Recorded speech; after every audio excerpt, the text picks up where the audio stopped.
Hi, good morning dear students. Welcome to the online class. In today's class we are discussing about the topic Multi-State Cooperative Societies Act 2002. We have discussed 7 chapters about this Act 2002. Today's class we are discussing Chapter 8. Chapter 8 includes about the audit, enquiry, inspection and surcharge. Provision 70, appointment and remuneration of auditors. Provision 70-ൽ പറയുന്നത് appointment and remuneration of ഓഡിറ്റേഴ്സിനെ കുറിച്ചിട്ടാണ്. Chapter 8 തന്നെ ഈ ഓഡിറ്ററുമായി ബന്ധപ്പെട്ടുകൊണ്ടും auditing, enquiry, inspection, അത് remuneration of auditor എന്ന് പറയുന്ന ആ ഒരു ഏരിയനെ cover ചെയ്യുന്നതാണ് ചാപ്റ്റർ 8. ഇപ്പോൾ 70-ൽ അപ്പോയിൻമെൻറ്റ് ആൻഡ് റെമ്യൂണറേഷൻ ഓഫ് ഓഡിറ്റേഴ്സാണ്.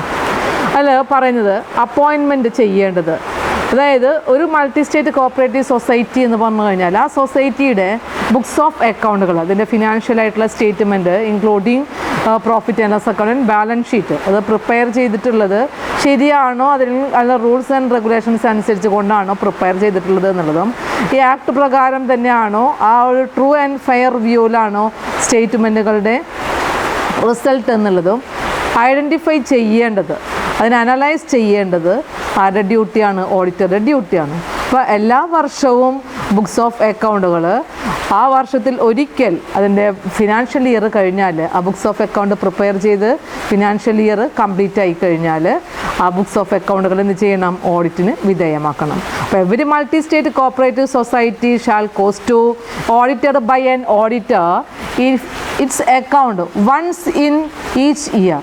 എല്ലാ വർഷവും ചെയ്യണം. കാരണം audit of cooperative society is a statutory, നിർബന്ധമാണ് കോപ്പറേറ്റീവ് സൊസൈറ്റിയുടെ ബുക്സ് ഓഫ് അക്കൗണ്ടുകൾ ഓഡിറ്റ് ചെയ്യുക എന്ന് പറയുന്നത് വർഷത്തിലൊരിക്കലാണ് ചെയ്യേണ്ടത്. അപ്പോൾ സാധാരണ ഈ ഓഡിറ്റിങ്ങിന് വളരെ ഇഫക്റ്റീവ് ആകാനായിട്ട് കണ്ടിന്യൂസ് ആയിട്ടുള്ള ഓഡിറ്റിംഗ് അല്ലെങ്കിൽ ഇൻറ്റേർണൽ ഓഡിറ്റുകളൊക്കെ കണ്ടക്ട് ചെയ്യാറുണ്ട്. സൊസൈറ്റിക്ക് വേണമെന്നുണ്ടെങ്കിൽ അങ്ങനെയുള്ള ഓഡിറ്റുകൾ ചെയ്യാം. പക്ഷേ സ്റ്റാറ്റ്യൂട്ടറി ആയിട്ടുള്ള ഓഡിറ്റ് വർഷത്തിൽ ഒരിക്കലാണ് ചെയ്യേണ്ടത്. നെക്സ്റ്റ്, ഓഡിറ്റേഴ്സിനെ അപ്പോയിൻറ്റ് ചെയ്യേണ്ടതാണ് ഇതിനെക്കുറിച്ചാണ് പറയുന്നത്. ഓഡിറ്റേഴ്സിനെ അപ്പോയിൻറ്റ് ചെയ്യേണ്ടത് ജനറൽ മീറ്റിങ്ങിലാണ്. അതായത് ആനുവൽ ജനറൽ മീറ്റിംഗ് ആ സൊസൈറ്റി ഫിനാൻഷ്യൽ ഇയർ കഴിഞ്ഞാൽ ബുക്സ് ഓഫ് അക്കൗണ്ടുകളൊക്കെ പ്രിപ്പയർ ചെയ്തതിന് ശേഷം ആനുവൽ ജനറൽ മീറ്റിംഗ് കൺവീൻ ചെയ്യും. എല്ലാ വർഷവും ആനുവൽ ജനറൽ മീറ്റിംഗ് കൺവീൻ ചെയ്യണം. ആ ആനുവൽ ജനറൽ മീറ്റിങ്ങിൽ വെച്ചിട്ടാണ് അപ്പോൾ അതാത് വർഷങ്ങളിലേക്ക് ഉള്ള ഓഡിറ്റേഴ്സിനെ അപ്പോയിൻറ്റ് ചെയ്യേണ്ടത്. അപ്പോൾ ഈ അപ്പോയിൻറ്റ് ചെയ്യാനായിട്ട് ചില കോപ്പറേറ്റീവ് സൊസൈറ്റി ഒരു പാനൽ ഉണ്ടാവും, ഓഡിറ്റേഴ്സിൻ്റെ പാനൽ. ആ പാനലിൽ നിന്ന് സെൻട്രൽ രജിസ്ട്രാറുടെ പെർമിഷനോടുകൂടെ ആ പാനലിൽ നിന്ന് ഒരാളിനെ അപ്പോയിൻറ്റ് ചെയ്യാം. പക്ഷേ അങ്ങനെ അപ്പോയിൻമെൻറ്റിൻ്റെ ഒരു ഡിക്ലറേഷൻ നടക്കേണ്ടത് annual general മീറ്റിങ്ങിലാണ്.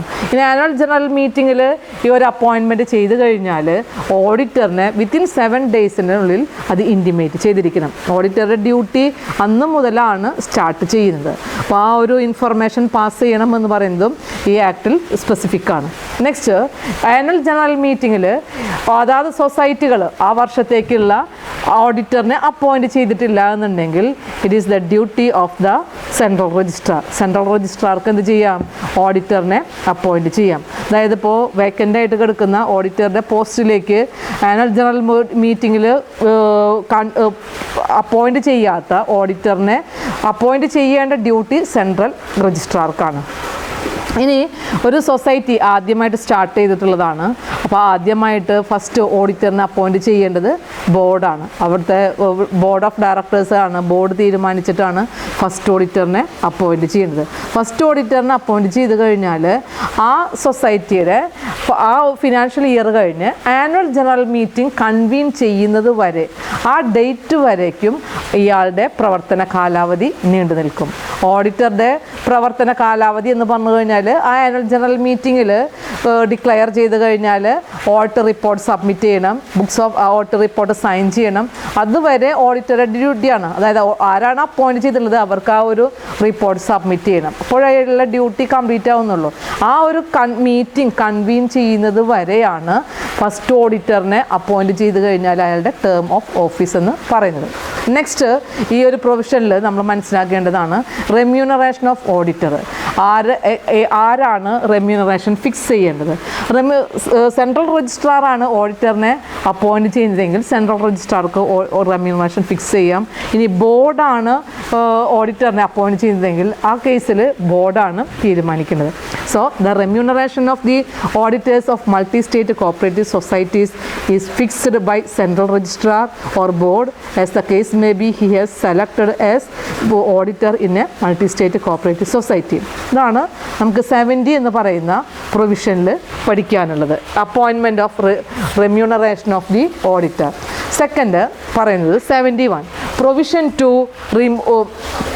Resolution for appointing or removing the auditor. അപ്പോൾ നമുക്ക് ഓഡിറ്ററിനെ അപ്പോയിൻറ്റ് ചെയ്യുന്നത് ജനറൽ മീറ്റിങ്ങിലാണെന്ന് പറഞ്ഞു, അല്ലെ, ആനുവൽ ജനറൽ മീറ്റിങ്ങിലാണ്. അപ്പോൾ അവിടെ ആയിക്കഴിഞ്ഞാലും അതിലൊരു തീരുമാനം ഉണ്ടായതിന് ശേഷമാണ് ഓഡിറ്ററിനെ അപ്പോയിൻറ്റ് ചെയ്യുന്നത്. സെയിം പ്രൊസീജിയർ തന്നെ എവിടെ ഉണ്ടായിരിക്കണം, റിമൂവ് ചെയ്യുന്ന കേസുകളിൽ ഉണ്ടായിരിക്കണം. അപ്പോൾ റിട്ടയർ ചെയ്ത് പോകുന്ന കേസിലല്ല, ഇൻ കേസ് മറ്റെന്തെങ്കിലും കാരണങ്ങൾ കൊണ്ട് സൊസൈറ്റിയിൽ നിന്ന് ഓഡിറ്ററിനെ റിമൂവ് ചെയ്യുന്നുണ്ടെങ്കിൽ ഒരു ജനറൽ മീറ്റിംഗ് കൺവീൻ ചെയ്യുകയും അതിനുവേണ്ടി ഒരു സ്പെഷ്യൽ നോട്ടീസ് തന്നെ തയ്യാറാക്കണം. അതായത് സ്പെഷ്യൽ നോട്ടീസിൽ ആ നോട്ടീസിൽ എന്താണ് ജനറൽ മീറ്റിങ്ങിൽ കൺവീൻ ചെയ്യുന്നതിൻ്റെ ആവശ്യകത എന്ന് പറയുന്നത് ആ ഒരു സ്പെഷ്യലായിട്ടുള്ള ഡിസിഷൻ അറിയിക്കണം. അതുമാത്രമല്ല അതിനെക്കുറിച്ചുള്ള ഏതെങ്കിലും എന്തുകൊണ്ടാണ് അതിനെ റിമൂവ് ചെയ്യുന്നതെന്ന് പറയുന്നൊരു കാരണം മീറ്റിങ്ങിൽ ബോധിപ്പിക്കുകയും ചെയ്യണം. ജനറൽ മീറ്റിങ്ങിൽ വെച്ചിട്ടാണ് റിമൂവും ചെയ്യേണ്ടത്, ഓഡിറ്ററിനെ റിമൂവും ചെയ്യേണ്ടത്. 72 പറയുന്നത് ക്വാളിഫിക്കേഷൻ ആൻഡ് ഡിസ്ക്വാളിഫിക്കേഷൻ ഓഫ് ഓഡിറ്ററാണ്.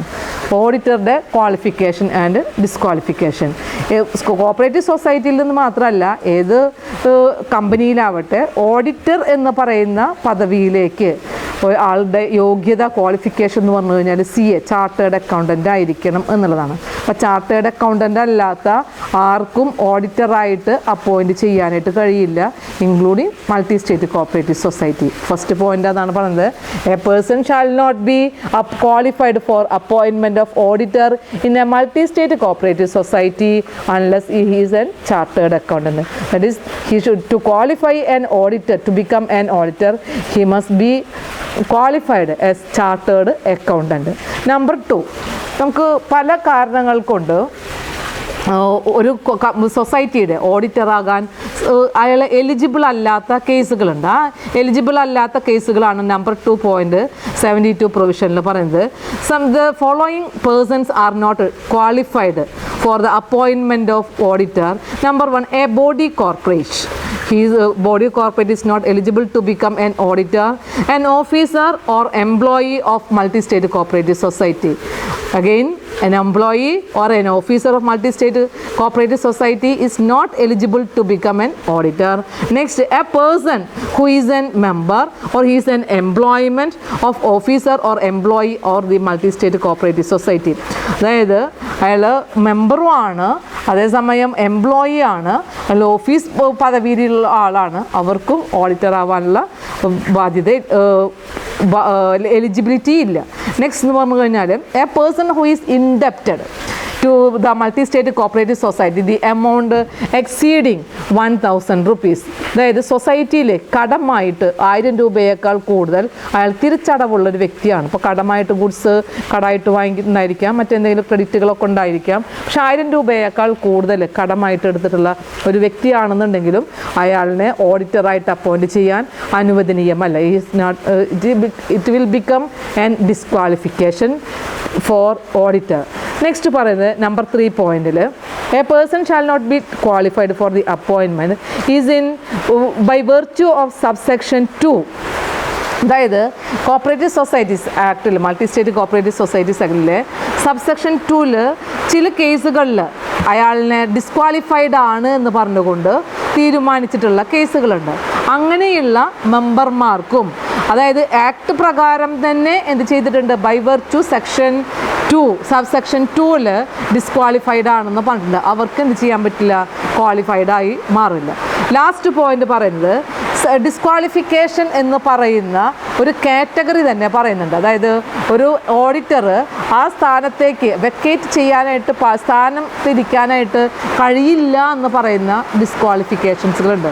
അത് സെക്ഷൻ 2 സബ്സെക്ഷൻ 3 പറയുന്നത്. ആ 2 സബ്സെക്ഷനിലും പറയുന്ന ഡിസ്ക്വാളിഫിക്കേഷൻ ഉള്ള മെമ്പേഴ്സിനെ അല്ലെങ്കിൽ പേഴ്സൺസിനെ ഓഡിറ്ററായിട്ട് അപ്പോയിൻറ്റ് ചെയ്യാൻ അനുവദനീയമല്ല. ഇത്രയും പോയിൻറ്റ്സുകളാണ് ഡിസ്ക്വാളിഫിക്കേഷൻ എന്ന് പറയുന്നത്. ക്വാളിഫിക്കേഷൻ എന്ന് പറഞ്ഞു കഴിഞ്ഞാൽ അതിൽ ചാർട്ടേഡ് അക്കൗണ്ടൻ്റ് ആയിരിക്കണം. ഡിസ്ക്വാളിഫൈഡ് ആകുന്ന 3 കണ്ടീഷൻസുകൾ പറഞ്ഞു. അതിൽ പേഴ്സൺ ബോഡി കോർപ്പറേറ്റ് ആകാനായിട്ട് പാടില്ല, അയാൾ ഓഫീസറോ എംപ്ലോയി സൊസൈറ്റിയിലാകാൻ പാടില്ല. ഇനി അയാൾ മെമ്പറുമാണ്. ഈ 3 കേസുകൾ എംപ്ലോയി ആണ്, അതുപോലെ തന്നെ ഓഫീസ് ആയിട്ടുള്ള സ്റ്റാഫും ആണെന്നുണ്ടെങ്കിൽ അതിനും ഓഡിറ്റർ ആകാനായിട്ട് പറ്റില്ല. സൊസൈറ്റിയിൽ 1000 രൂപയേക്കാൾ കൂടുതൽ ഇൻഡപ്റ്റഡ് ആണ്, സൊസൈറ്റിയിലേക്ക് കടം ആയിട്ട് അയാൾ ഉള്ള വ്യക്തിയാണെങ്കിലും അയാൾക്കും ചെയ്യാനായിട്ട് കഴിയില്ല. മറ്റൊരു കേസ് പറഞ്ഞിട്ടുള്ളത് സൊസൈറ്റിയുടെ ആക്ട് തന്നെ നിയമാനുസൃതം സബ്സെക്ഷൻ 2 അതുപോലെ തന്നെ സബ്സെക്ഷൻ 3 ഡിസ്ക്വാളിഫൈഡ് ആണ് എന്ന് പറയുന്ന ചില കേസുകളുണ്ട്. ആ വ്യക്തികൾക്കും കോപ്പറേറ്റീവ് സൊസൈറ്റിയുടെ ഓഡിറ്റർ ആകാനുള്ള യോഗ്യത ഇല്ല. അപ്പോൾ ഡിസ്ക്വാളിഫിക്കേഷനാണ് നമ്മൾ ഈ പറയുന്ന 72 എന്ന് പറയുന്ന പ്രൊവിഷനിൽ പറയുന്നത്. നെക്സ്റ്റ് 73 പ്രൊവിഷനിൽ പറയുന്നത് powers and duties of auditor. എന്തൊക്കെ പവേഴ്സും ഡ്യൂട്ടീസുകളാണ് ഓഡിറ്റർക്ക് ഉള്ളത് എന്നുള്ളത് പറയുന്നുണ്ട്. അതായത് ഒരു ഓഡിറ്ററായിട്ട് അപ്പോയിൻറ്റ് ചെയ്ത് കഴിഞ്ഞാൽ അയാൾക്ക് സ്റ്റാറ്റ്യൂട്ടറി ആയിട്ടുള്ള ഒരുപാട് ലാബിലിറ്റീസുകളുണ്ട്. അപ്പോൾ അതിൻ്റെ പവേഴ്സ് ആൻഡ് ഡ്യൂട്ടീസ് പ്രൊവിഷൻ പറയുന്നത് 73 ഓഡിറ്ററുടെ പവേഴ്സ് എന്തൊക്കെയാണെന്നുള്ളത്. ഇപ്പോൾ എല്ലാ സൊസൈറ്റിയിലും നിർബന്ധമായും ഒരു ഓഡിറ്റർ ഉണ്ടായിരിക്കണം. ആ ഓഡിറ്റർക്ക് right to access all times the books of accounts vouchers of multi state cooperative society. സൊസൈറ്റിയുടെ ഫിനാൻഷ്യലായിട്ടുള്ള ഏരിയകളിൽ ബുക്സ് ഓഫ് അക്കൗണ്ടുകളൊക്കെ പ്രിപ്പയർ ചെയ്തിട്ടുണ്ടാവുക. ഫിനാൻഷ്യലായിട്ട് ആ ഒരു ഏരിയയിലുള്ള സ്റ്റാഫുകളായിരിക്കും, അക്കൗണ്ടൻറ്റ്, മറ്റുള്ള ആ ഒരു പർട്ടിക്കുലറായിട്ടുള്ള ജോലി ചെയ്യുന്ന ആളുകളായിരിക്കും. അപ്പോൾ അവർ എപ്പോഴും സൊസൈറ്റിയിലെ ഓഡിറ്റർ അപ്പോൾ ഈ പറയുന്ന ബുക്സ് ഓഫ് അക്കൗണ്ട്, വൗച്ചേഴ്സ്, മറ്റ് ഡോക്യുമെൻറ്റ്സുകളൊക്കെ ആവശ്യപ്പെട്ട് കഴിഞ്ഞാൽ ഓഡിറ്റുമായി ബന്ധപ്പെട്ടുകൊണ്ടാണ് ഇങ്ങനെയുള്ള എക്സ്പ്ലനേഷൻസുകളും ഇൻഫർമേഷൻസുകൾക്കും വേണ്ടി ഈ രേഖകൾ ആവശ്യപ്പെടുന്നതെങ്കിൽ അയാൾക്കത് അവൈലബിൾ ആകേണ്ടതുണ്ട്. അത് ആക്സസ് ചെയ്യാനുള്ള റൈറ്റ് ഉണ്ട്. നമ്പർ 2 പറയുന്നത് the auditor shall have the right to inquire whether true transactions of society are not prejudicial to the interest of multi-state cooperative society.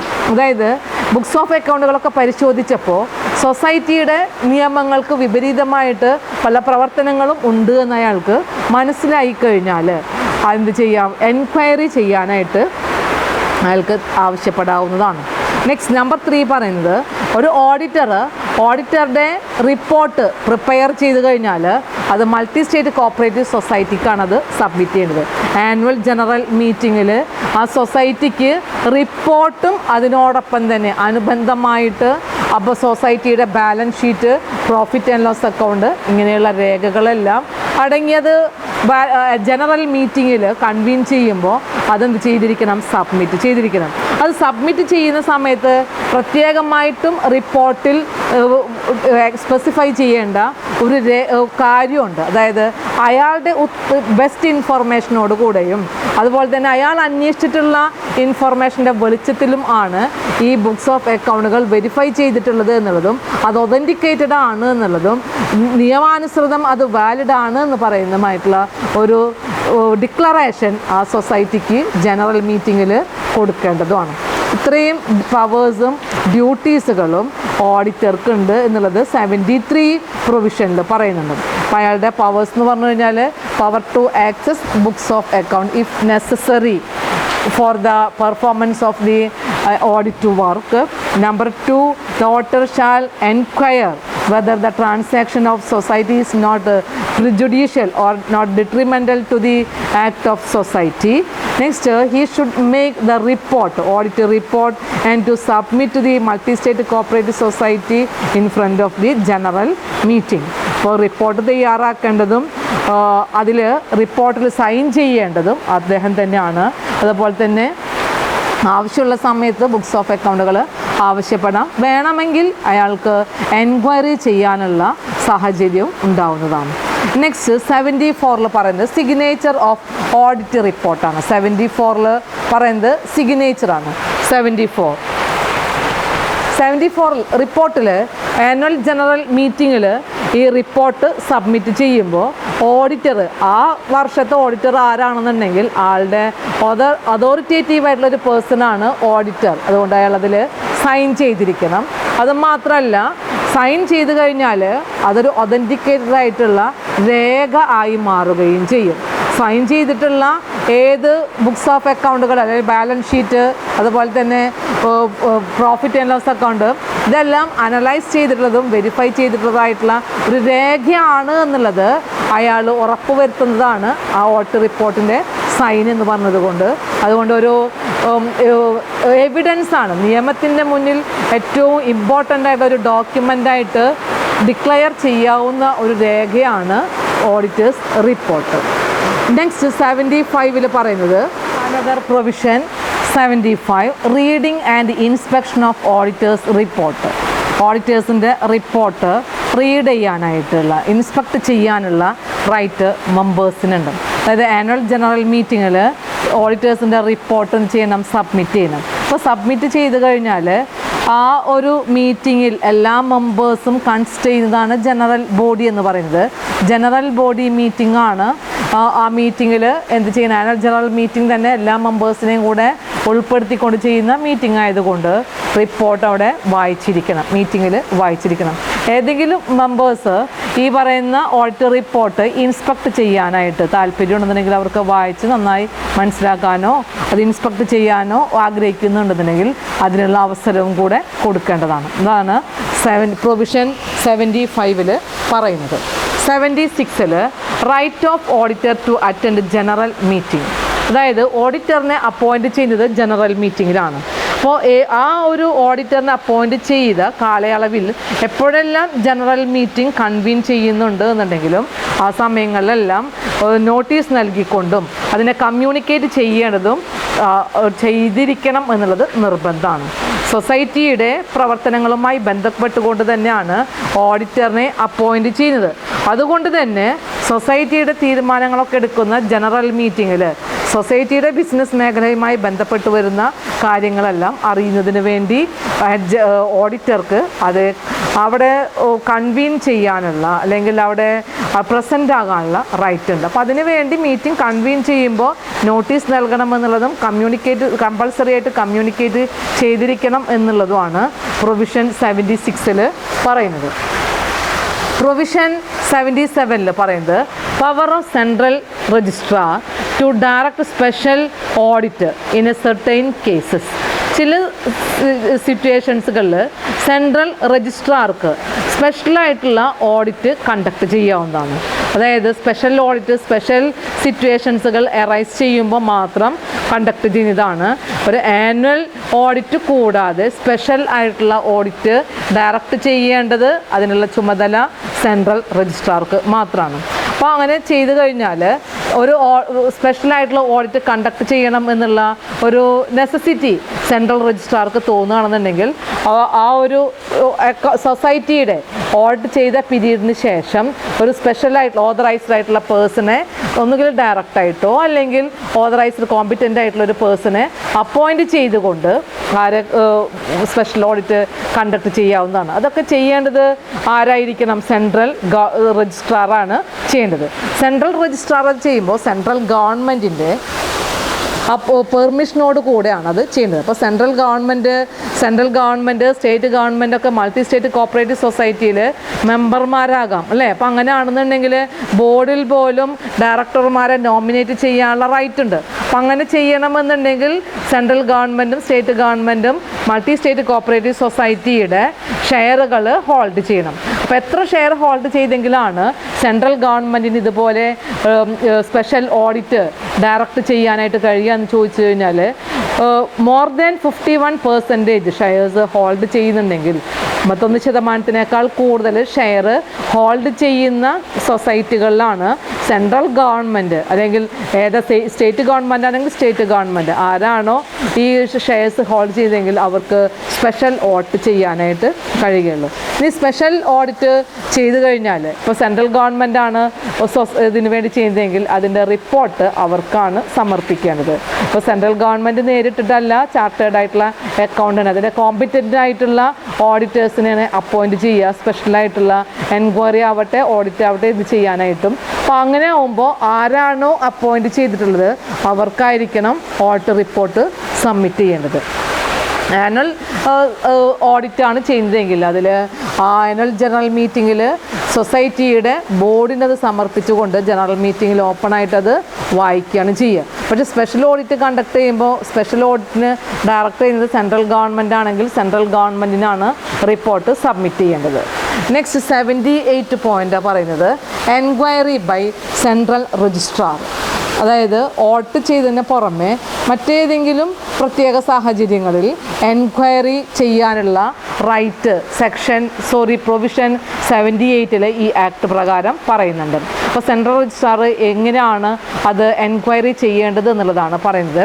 അതായത് സെൻട്രൽ രജിസ്ട്രാർക്ക് ഫെഡറൽ കോപ്പറേറ്റീവ് സൊസൈറ്റിയുടെ റിക്വസ്റ്റ് പ്രകാരമോ അല്ലെങ്കിൽ ക്രെഡിറ്റേഴ്സിൻ്റെ request പ്രകാരമോ അല്ലെങ്കിൽ board of ഡയറക്ടേഴ്സിലെ മെമ്പർമാരുടെ less than 1/3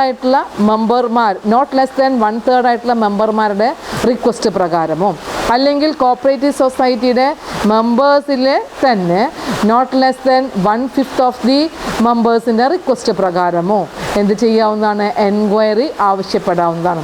ഈ പറയുന്ന ഏതെങ്കിലും വ്യക്തികളുടെ request പ്രകാരം central രജിസ്ട്രാർക്ക് എൻക്വയറി കണ്ടക്ട് ചെയ്യാം.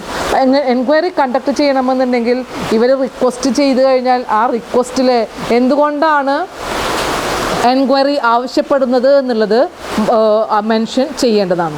അപ്പോൾ സൊസൈറ്റിയുടെ പ്രവർത്തനങ്ങളുമായി ഫിനാൻഷ്യലായിട്ടുള്ളതോ വർക്കിംഗ് ആയിട്ടുള്ളതോ സൊസൈറ്റിയുടെ കോൺസ്റ്റിറ്റ്യൂഷനുമായി ബന്ധപ്പെട്ടത് കൊണ്ടുള്ള സാഹചര്യങ്ങൾ മനസ്സിലാകുകയും അതിലെന്തെങ്കിലും ഒരു എൻക്വയറി ആവശ്യമാണെന്ന് തോന്നുന്ന പക്ഷമാണ് സ്പെഷ്യൽ എൻക്വയറിക്ക് എന്ത് ചെയ്യേണ്ടത്? റിക്വസ്റ്റ് ചെയ്യേണ്ടത്. അപ്പോൾ റിക്വസ്റ്റ് ചെയ്യേണ്ടത് ഒന്നുകിൽ ഫെഡറൽ കോപ്പറേറ്റീവ് സൊസൈറ്റിക്കാവാം. എന്താ ഫെഡറൽ കോപ്പറേറ്റീവ് സൊസൈറ്റി എന്ന് പറഞ്ഞാൽ എല്ലാ സൊസൈറ്റി ഫെഡറേഷനാണ്. അപ്പോൾ അവർക്ക് ചെയ്യാം, അല്ലെങ്കിൽ ക്രെഡിറ്റേഴ്സിന് ചെയ്യാം, ബോർഡിലെ ഡയറക്ടേഴ്സിന് ചെയ്യാം.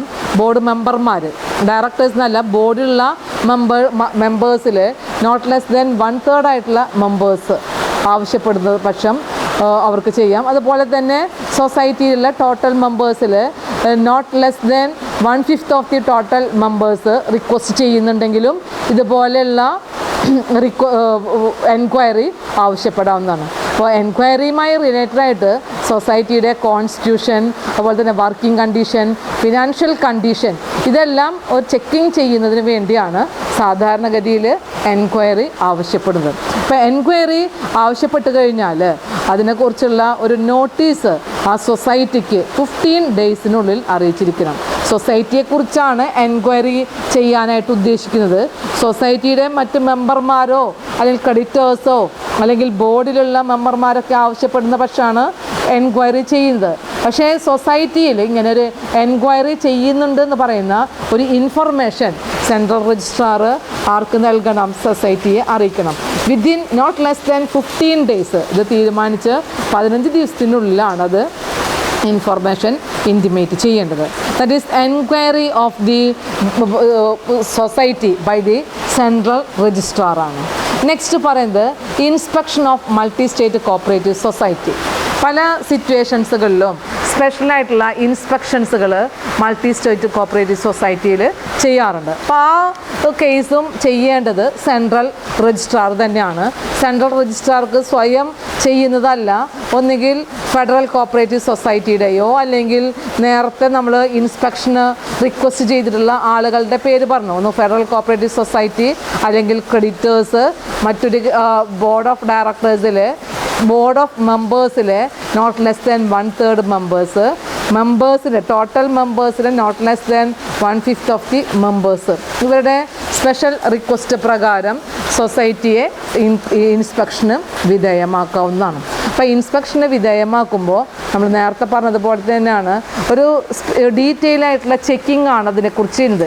സൊസൈറ്റിയുടെ ഫിനാൻഷ്യൽ വർക്കിംഗ് കണ്ടീഷനുമായി റിലേറ്റഡ് ആയിട്ട് വരുന്ന പല കാര്യങ്ങളിലും ഇൻസ്പെക്ഷന് വിധേയമാക്കാറാണ് പതിവ്. അപ്പോൾ ആ ഒരു മേഖലയിലുള്ള ഇൻഫർമേഷൻസുകൾ കളക്ട് ചെയ്യുക, ഐഡൻറ്റിഫൈ ചെയ്യുക, അതിന് വേണ്ട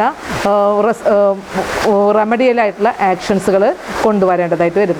അതിന് ഇനീഷ്യേഷൻ എടുക്കേണ്ടത് ഈ പറയുന്ന റിക്വസ്റ്റ് ചെയ്യുന്ന ആളുകളാണെന്നുണ്ടെങ്കിൽ കൂടെയും സെൻട്രൽ രജിസ്ട്രാറാണ്, അല്ലെങ്കിൽ സെൻട്രൽ രജിസ്ട്രാർ ഓതറൈസ് ചെയ്യുന്ന വ്യക്തികളായിരിക്കണം ഇൻസ്പെക്ഷൻ ചെയ്യേണ്ടതും. അങ്ങനെ ഇൻസ്പെക്ഷൻ ചെയ്യുന്നുള്ള ഇൻഫർമേഷൻ സെൻട്രൽ രജിസ്ട്രാർ അതായത് കോപ്പറേറ്റീവ് സൊസൈറ്റിയിലെ നോട്ട് ലെസ് ദാൻ 15 ഡേയ്സിനുള്ളിൽ ഇൻഫർമേഷൻ ഇൻറ്റിമേറ്റ് ചെയ്തിരിക്കണം, അത് കമ്മ്യൂണിക്കേറ്റ് ചെയ്തിരിക്കണം എന്നുള്ളതും നിർബന്ധമാണ്. നെക്സ്റ്റ് പറയുന്നത് പ്രൊവിഷൻ 80 പറയുന്ന പ്രൊവിഷനാണ്. Provision 80 inspection of books indebted of multi state cooperative societies.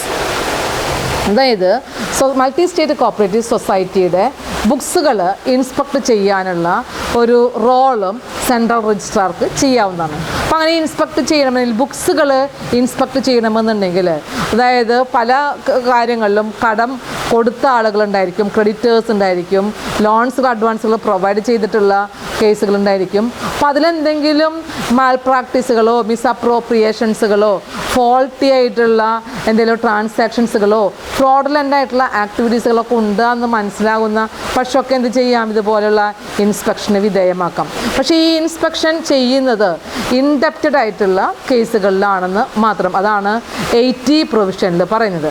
The central registrar shall on the application of A creditors of A multi state cooperative society inspect or direct some person authorized by him to inspect the books of society. അതായത് സൊസൈറ്റിയുടെ ക്രെഡിറ്റേഴ്സിൻ്റെ നിർദ്ദേശപ്രകാരം ഒന്നുകിൽ രജിസ്ട്രാർക്കോ അല്ലെങ്കിൽ registrar authorise ചെയ്യുന്ന വ്യക്തികൾക്കോ ആണ് വ്യക്തിയോ ആണ് inspection ചെയ്യേണ്ടത്, ബുക്സ് ഓഫ് അക്കൗണ്ടുകൾ ഇൻസ്പെക്ഷൻ ചെയ്യേണ്ടത്. അപ്പോൾ അങ്ങനെ ഇൻസ്പെക്ഷൻ ചെയ്യണം എന്നുണ്ടെങ്കിൽ 2 കണ്ടീഷൻസുകളാണ് പറയുന്നത്. അതായത് ഇപ്പോൾ ക്രെഡിറ്റേഴ്സ് ആണെന്നുണ്ടെങ്കിൽ ക്രെഡിറ്റേഴ്സിന് സൊസൈറ്റിയിൽ നിന്നും പേയ്മെൻറ്റ് കിട്ടാനുള്ള ആളുകളായിരിക്കണം. അപ്പോൾ യഥാർത്ഥത്തിൽ സൊസൈറ്റിയിൽ നിന്നും അങ്ങനെയുള്ള പേയ്മെൻറ്റ് റിസീവ് ചെയ്തിട്ടില്ല എന്ന് ക്രെഡിറ്റേഴ്സിന് ബോധ്യമുണ്ട്. ക്രെഡിറ്റേഴ്സ് സെൻട്രൽ രജിസ്ട്രാറിനെ അറിയിക്കുകയും സെൻട്രൽ രജിസ്ട്രാർക്ക് അതിൽ സാറ്റിസ്ഫൈഡ് ആയിട്ടുണ്ടെങ്കിൽ മാത്രമാണ് ഈ പറയുന്ന ഇൻസ്പെക്ഷൻ ചെയ്യാനായിട്ട് പാടുള്ളൂ. അതാണ് ഒന്നാമത്തെ കണ്ടീഷൻ പറയുന്നത്. He satisfies the central registrar that the debt in sum due and he has demanded payment thereof and has not received within a reasonable time. സൊസൈറ്റിയിൽ നിന്നും കിട്ടാനുള്ള എമൗണ്ട്, ഡ്യൂ ആയിട്ടുള്ള എമൗണ്ട് അവർ ഡിമാൻഡ് ചെയ്തിട്ടും സൊസൈറ്റിയിൽ നിന്ന് അവർക്ക് റിസീവ് ചെയ്തിട്ടില്ല എന്നുണ്ടെങ്കിൽ ആ ഒരു റിസീവ് ചെയ്തിട്ടില്ല എന്നുള്ളത് ക്രെഡിറ്റേഴ്സ് വെറുതെ പറഞ്ഞാൽ മതിയാകില്ല, രജിസ്ട്രാർക്ക് അത് ബോധ്യമാവുകയും ചെയ്യണം. അങ്ങനെയാണെന്നുണ്ടെങ്കിൽ ബുക്സ് എന്ത് ചെയ്യാം, ഇൻസ്പെക്ട് ചെയ്യാം. മറ്റൊരു കണ്ടീഷൻ പറയുന്നത് ഇങ്ങനെ ഇൻസ്പെക്ട് ചെയ്യണമെന്നുണ്ടെങ്കിൽ ആ ഇൻസ്പെക്ഷൻ വരുന്ന കോസ്റ്റ് സെൻട്രൽ രജിസ്ട്രാർക്ക് ആദ്യമായിട്ട് അതിൽ എന്ത് ചെയ്തിരിക്കണം, ഡെപ്പോസിറ്റ് ചെയ്തിരിക്കണം. ഇൻസ്പെക്ഷനുമായി റിലേറ്റഡ് ആയിട്ട് വരുന്ന കോസ്റ്റുകൾ അതിൻ്റെ എഫോർഡ് ചെയ്യേണ്ടത് ആരാണോ അപ്ലിക്കൻ്റ് എന്നുണ്ടെങ്കിൽ ആ അപ്ലിക്കൻ്റാണ്. ഇവിടെ ക്രെഡിറ്റേഴ്സ് ആണെന്നുണ്ടെങ്കിൽ ആ ക്രെഡിറ്റേഴ്സ് ആ എമൗണ്ട് സെൻട്രൽ രജിസ്ട്രാർക്ക് ഡിപ്പോസിറ്റ് ചെയ്ത് കഴിഞ്ഞാൽ ഇൻസ്പെക്ഷൻ ചെയ്യാവുന്നതാണ്. മറ്റൊരു പ്രൊവിഷൻ ഇതിൽ പറയുന്നത് 80 പറയുന്നത് ഇങ്ങനെ ഇൻസ്പെക്ഷൻ ചെയ്ത് കഴിഞ്ഞാൽ ഇൻസ്പെക്ഷനുമായിട്ട് റിലേറ്റഡ് ആയിട്ട് വരുന്ന ഇൻഫോർമേഷൻ അതിൻ്റെ റിപ്പോർട്ട് ക്രെഡിറ്റേഴ്സ് ആണ് ആവശ്യപ്പെട്ടുകൊണ്ട് ചെയ്യുന്നതെങ്കിൽ ക്രെഡിറ്റേഴ്സ് ആ ഇൻസ്പെക്ഷൻ റിപ്പോർട്ട് സബ്മിറ്റ് ചെയ്യേണ്ടതാണ്. അതായത് ക്രെഡിറ്റേഴ്സിന് കിട്ടാത്ത എമൗണ്ട് സൊസൈറ്റിയിൽ നിന്നും കിട്ടുന്നതിന് വേണ്ടിയാണ് ബുക്സ് ഓഫ് അക്കൗണ്ട് ഇൻസ്പെക്ട് ചെയ്യാൻ ആവശ്യപ്പെടുന്നത്, അല്ലെങ്കിൽ എന്തെങ്കിലും മിസ്അപ്രോപ്രിയേഷൻസുകൾ ഉണ്ട് എന്ന് തിരിച്ചറിഞ്ഞത് കൊണ്ടാണ്. അപ്പോൾ അവർക്ക് തന്നെയാണ് അതിൻ്റെ റിപ്പോർട്ട് സബ്മിറ്റ് ചെയ്യേണ്ടത്. നെക്സ്റ്റ് പറയുന്നത് കോസ്റ്റ് ഓഫ് എൻക്വയറി ആൻഡ് ഇൻസ്പെക്ഷനാണ്. Cost of enquiry and inspection. Provision 81 it relates to cost of enquiry and inspection.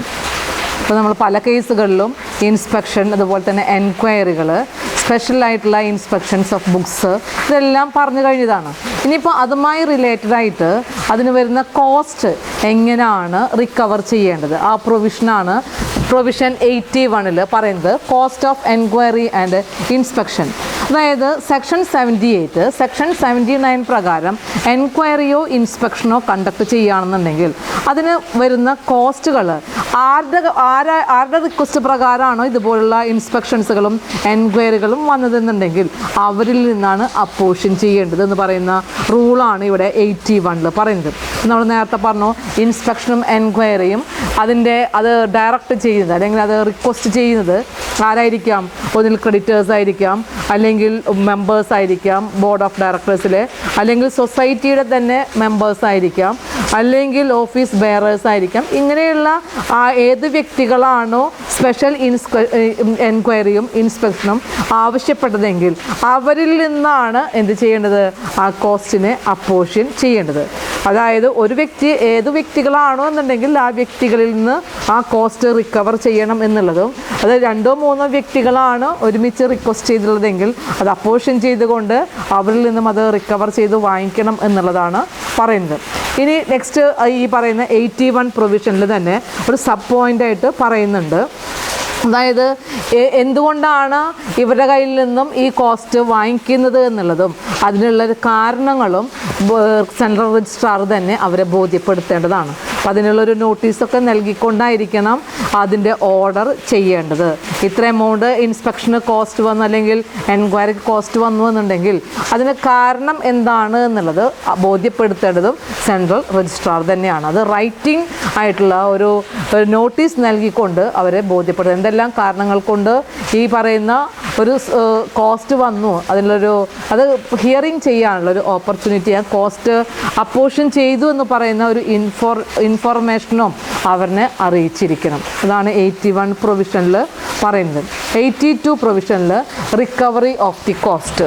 82 അതായത് നമ്മൾ നേരത്തെ ഇങ്ങനെ അപ്പോർഷൻ ചെയ്യണമെന്ന് പറയുന്ന ഒരു റൂള് സെൻട്രൽ രജിസ്ട്രാർക്ക് അഡോപ്റ്റ് ചെയ്യാം.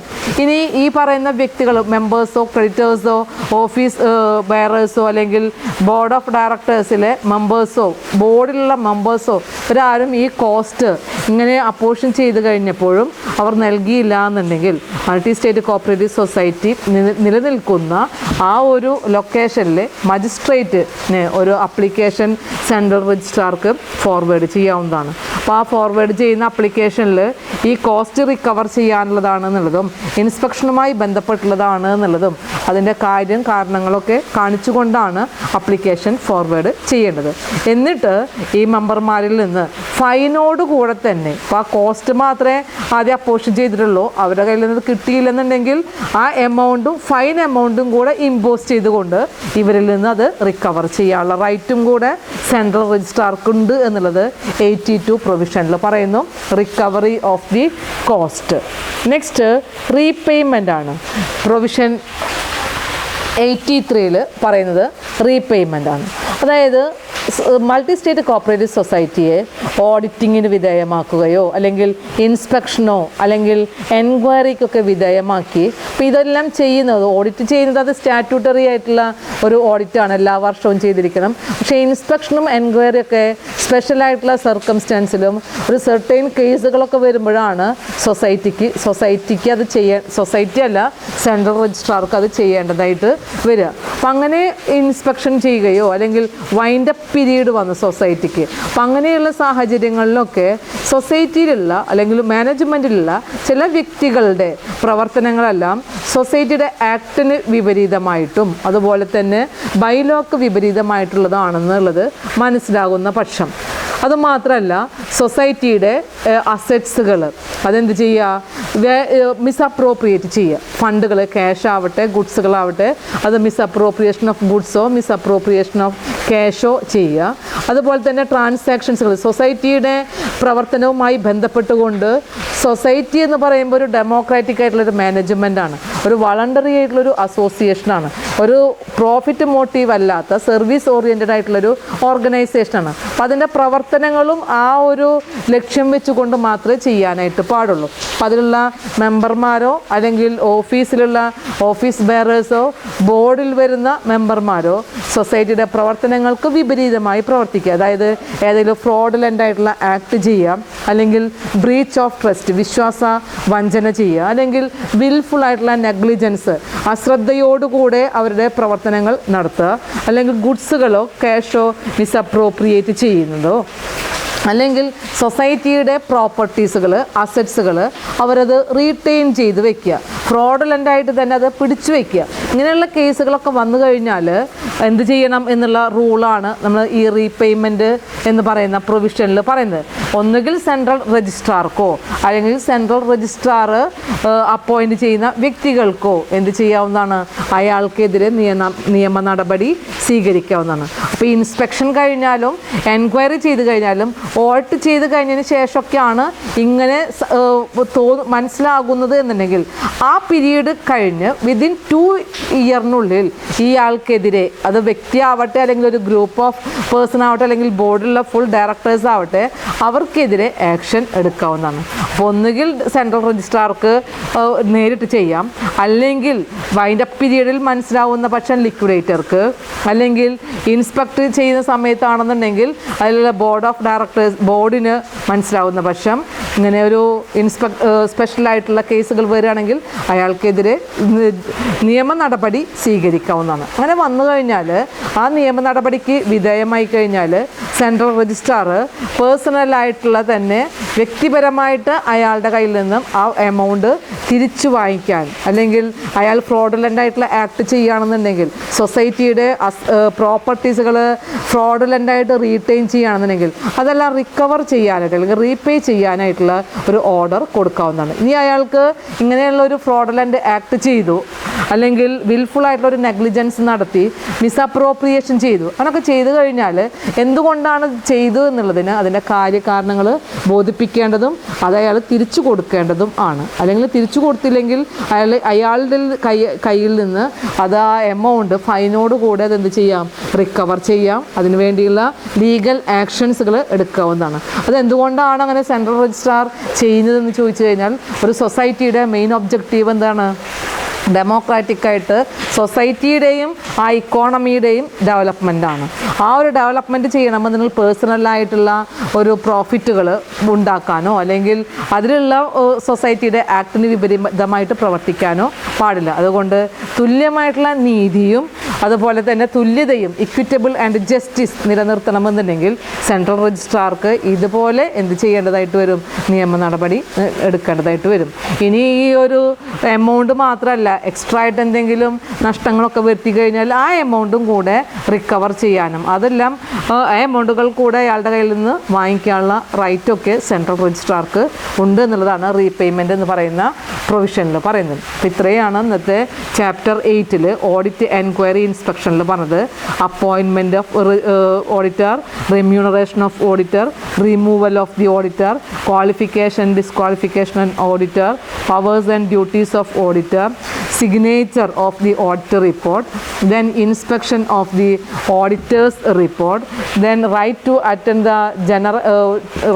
attend of auditor in general meeting, then powers of central government to or direct for special audit or special inspection or special enquiry, then inspection of books of indebted multi-state cooperative society, then how to recover the cost of inspection and inquiry, last recovery of the cost and repayment of the amount from fraudulent act of the members or office bearers etc. ഇത്രയാണ് ഇന്നത്തെ ക്ലാസ്സിൽ പറഞ്ഞിട്ടുള്ളത്. Okay, thanks.